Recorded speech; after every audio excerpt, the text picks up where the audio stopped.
Grabe itong China, no? Chinese spy magpapakalat ng pera di umano um, sa 2028 election.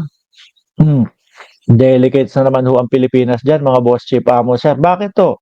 O eto, basahin natin, no?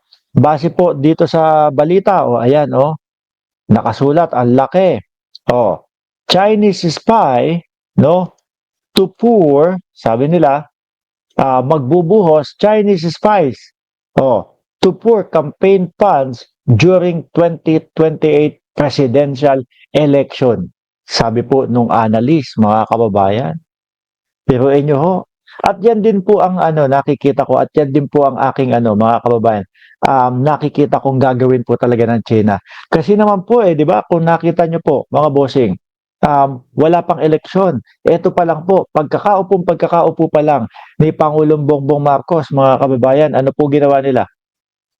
'Di ba? Sinabi ni Catrina Ponce Enrile, talagang naglalatag ng pera ang China upang merong mga taong bayaran na kapwa natin Pilipino at sila mismo ang maggiba o gumuho o ang magpabagsak sa gobyerno ng Pilipinas. At napatunayan mo yan. Meron pong mga tao talaga na kung ano-ano ang mga sinasabi, kung ano-ano po ang mga ibinibintang sa Pangulo, kung ano-ano po ang mga iniimbento sa Pangulo. Di ba? At nakikita ko ho, hindi talaga hihinto ang bansang China dito sa ginagawa nilang pambubuli sa Pilipinas. Dahil nga po, di ba, unahin natin yung Palawan. Oh, napabalita ho. Napabalita na talagang yung mga Chinese binibili ng bulto-bulto o malalaking bahagi ng Palawan. Ano ho? Grupo-grupo, no, mga Chinese. Pag nangyari ho ito, mga kababayan, sasaraduhan lang nila yung entrance ng Palawan, sasabihin, wala nang pwedeng pumunta dito. Pag-aari na ito, nabili na ito. Tapos, isasama mo yung naratibo ng China na na ano daw ho, na nung panahon, nung kopong-kopong o mga unang panahon, sila daw po ang nagmamay-ari ng Palawan. O, di ba may ganun silang naratibo? Paano po sila nakakabili ng mga paano po sila nakakabili ng mga lupa? Dahil po sa mga pekeng birth certificate, mga bossing. At nung kamakailan lang po, di ba, ilang mga birth certificate ang nadiskubre na ginagawa sa Davao o pinepeke. Delikado ho. Delikado. Lahat po gagawin nila, mga kababayan, para unti-unting masakop, makuha ang ating bayan. Tapos eto, may mga bugok tayong mga kababayan na nagpapadala dahil po sa bayad, dahil sa pera. Di ba? At naniniwala ho ako sa susunod na eleksyon, naku po, popondohan nila ng malaki yung presidenteng tatak o yung kandidato sa pagka-presidente nakakampi sa kanila. No? Nakakampi sa kanila. Kayo po, diyan sa comment section, sabi ni Shiro Kansaki, 1,200 fake birth certificates yung nabuko ho. Kayo sa tingin nyo, mga boss chief amo sir, sino sa tingin ninyo ang popondohan ng mga Chinese spy para pondohan yung kampanya sa presidential election sa 2028? I-komento nyo dyan sa comment section. Basahin ko a security analyst confirmed Thursday that a well-funded network of Chinese spies has spread all over the country from Batanes to Sulu, dulo-dulo ng Pilipinas. Mula sa taas hanggang babaho, with an eye at influencing the outcome of 2028 presidential election.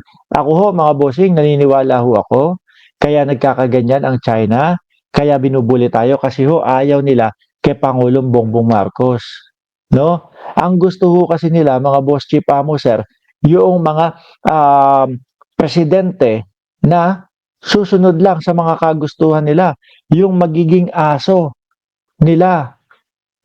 Yun ang gustong-gusto nilang mamuno sa ating bansa. Para nga naman, isang salita nila, susundin agad. Di ba, Nieves, paano ko babasahin yan? Nieves Sebon, 7796.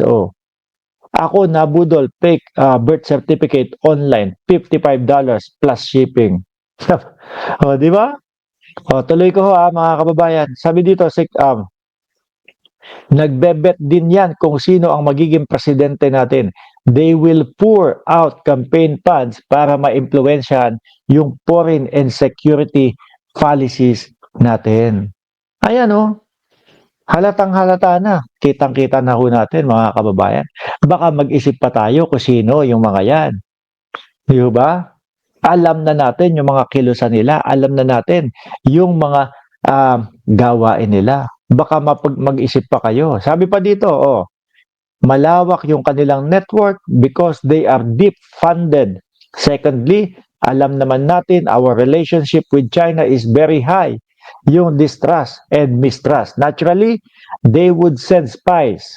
The problem is we have an archaic or a very old, obsolete espionage law way back to World War II. At saka, yung mga kababayan ho natin na nagpapasilaw ho sa pera, tatanggapin, kukuhanin, basta lang, magkaroon ng pera o salapi, kapalit, ang seguridad ng ating bayan. Sabi ni Ma'am Brenda Barton, it's their support for Sarah, easy access for whatever evil business. We love you and may God bless you. Always our dear President PBBM. Dapat mabitbit na talaga si Lustay sa ICC para wala na by 2028. Aba, may kakaharap pa ang ating Vice Presidente bukod dyan sa ICC. Kung matandaan nyo ho, mga kababayan, pwede at maaari pa tayong ang bayang Pilipinas o ang mamamayang Pilipino o ang Congress, pwede pa na maghain ng pangalawang impeachment sa taong 2026 sa buwan ng Pebrero. Mga bossing, di ho ba? Ngayon ho, iwanan na ho natin yan. At least, naipamahagi natin sa mga kapwa natin Pilipino na may mga ganyang hakbang ang China at merong, alam naman natin na meron tayo mga kapwa Pilipino na handa na tumanggap ng pera kahit po ipagkanulo na po ang ating bayan. Ngayon mga boss, eto, mukhang sampal kay Robin Padilla itong susunod nating topic. Bakit to? Biruin mo yung kampo o yung staff ni Zubiri, no? 30 staff ni Zubiri negatibo sa drug test. Naalala nyo ba yung issue doon sa kampo ni Robin Padilla? Yung napabalita